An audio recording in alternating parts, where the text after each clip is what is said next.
বলবো তোকে, আর সারা দিন এত লাফালাফি করিস, তুই কি ক্লান্ত হয়ে যাস না? আমরা তো একটুখানি কিছু করলেই পুরো ক্লান্ত হয়ে মানে একদম একাকার হয়ে যায়। তা তোর কি কষ্ট টষ্ট কিছু হয় না? দেখো, সকাল সকাল ঘুম থেকে উঠে গেছি, উঠে হাঁড়ি মাছ দিকে দেখি সাবান শেষ হয়ে গেছে। তো সাবানটা আনলাম, এনে হাঁড়ি মেজে ভাত বসিয়ে দিয়েছি।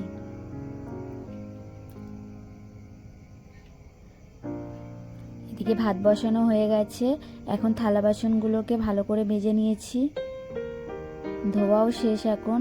এবার এগুলোকে নিজের জায়গায় গুছিয়ে রেখে দেবো।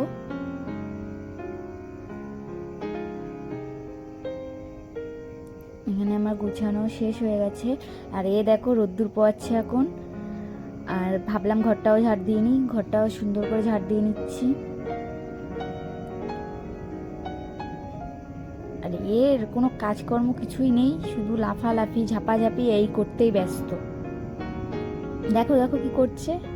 তোমাদের বাড়িতে কি আছে এরকম একটা দুষ্টু ছেলে? তো ঘর বাড়ি আমার দেখতে দেখতে ঝাড় দেওয়া শেষ হয়ে গেছে। এখন আমি যাচ্ছি ব্রাশ করতে। তো দেখো ব্রাশ করে চলে এসেছি, এখন মুখ চোখগুলো মোছা হয়ে গেছে। আর এ দেখো ঘুমাচ্ছে, বেলা 11টা বেজে গেছে, তা উঠছে না।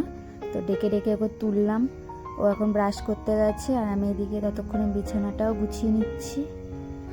দেখো একা হাতে সব কিছু গুছাচ্ছি।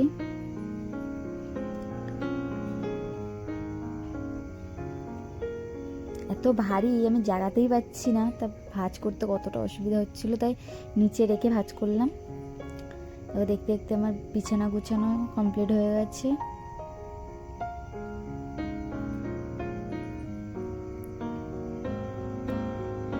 দেখো সুন্দর লাগছে দেখতে। আর এখন আমি যাচ্ছি স্নান করতে।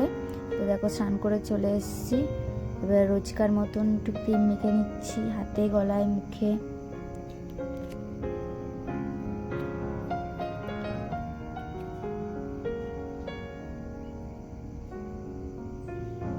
একটু ভেজলিংও মেখে নিলাম, ঠোঁট ফেটেছে। তারপরে চুলটাকে দেখো কি করছি। আর এদিকে ওর জন্য টিফিন করে দিয়েছিলাম আলুর পরোটা আর ঘুগনি আর ডিম সেদ্ধ দিয়েছি, ওখানে খেতেও দিয়ে দিয়েছি ওকে।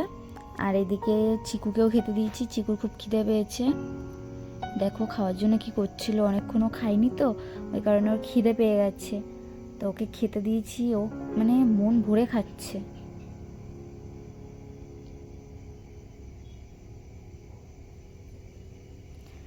আমার ভিডিওতে নতুন থাকলে সাবস্ক্রাইব করে দিতে ভুলবে না। এদিকে দেখো ও চলে যাচ্ছে, ওকে টাটা করে দিচ্ছি। ও আমাকে টাটা দিচ্ছে না, আমি বলছি কি রে টাটা দে, তারপরে টাটা দিল। দেখো চলে যাচ্ছে। আর প্লিজ আমার চ্যানেলটাকে সাবস্ক্রাইব করে দেবে, like comment share. Bye bye, tata.